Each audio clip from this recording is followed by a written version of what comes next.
My father was an alcoholic. We come home, we were scared to death, man. The stories about you hear the car pull up. It's like, man, what we gonna do? Oh. You're a big, powerful man. Why didn't you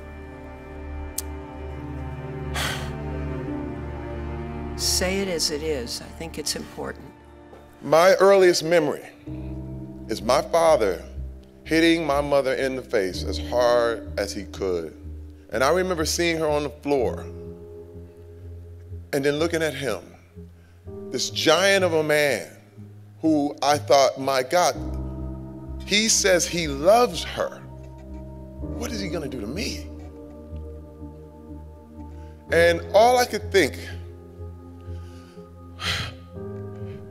I want to protect her. I want to protect her. And I said, I gotta be strong.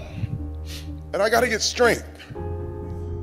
Because nobody is gonna do my mother like that again.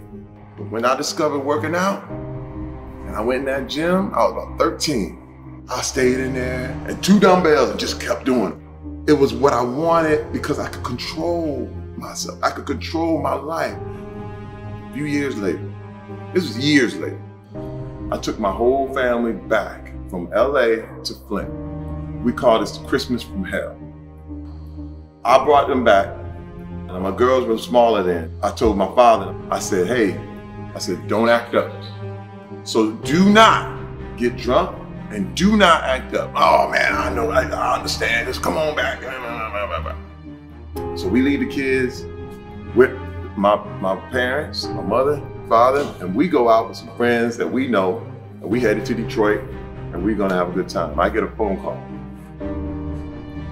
Mr. Terry, your father hit your mom. And I'm sitting there like, wait a minute. I just had this conversation.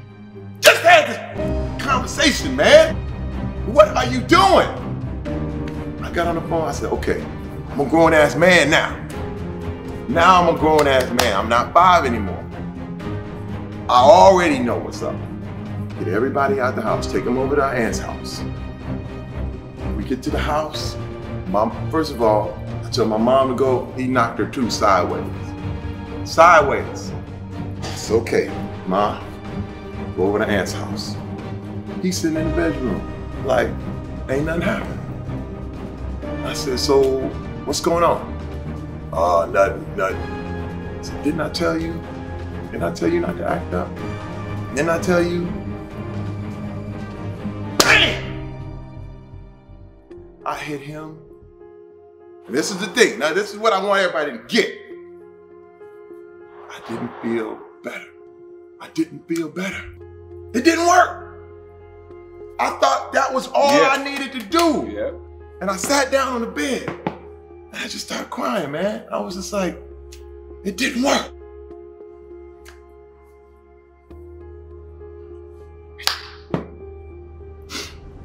It didn't work. And I said, man, I thought if I could just make you feel what everybody else felt, then you would understand, and now everybody's cool. Then it would clean me up. But it didn't, CT. It didn't. I felt worse. Because the thing is, with all this stuff, with all this shit, you have to rise above. But I didn't. And I beat his ass. But my wife, for years, prepared me.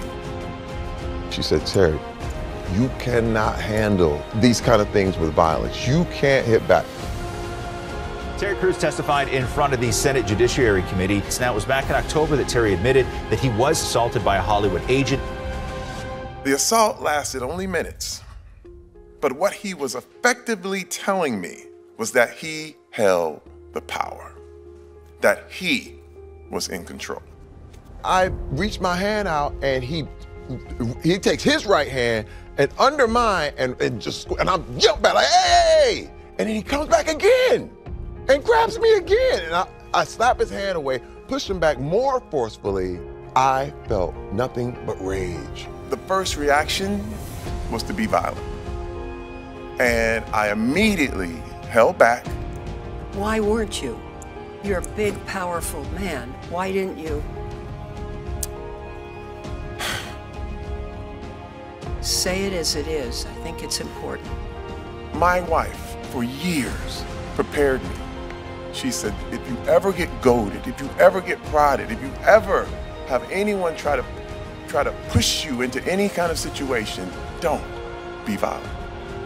The thing that calmed me down more than anything, my wife kept holding my hand. She kept grabbing my arm and said, I'm proud of you. Right now, I'm so thankful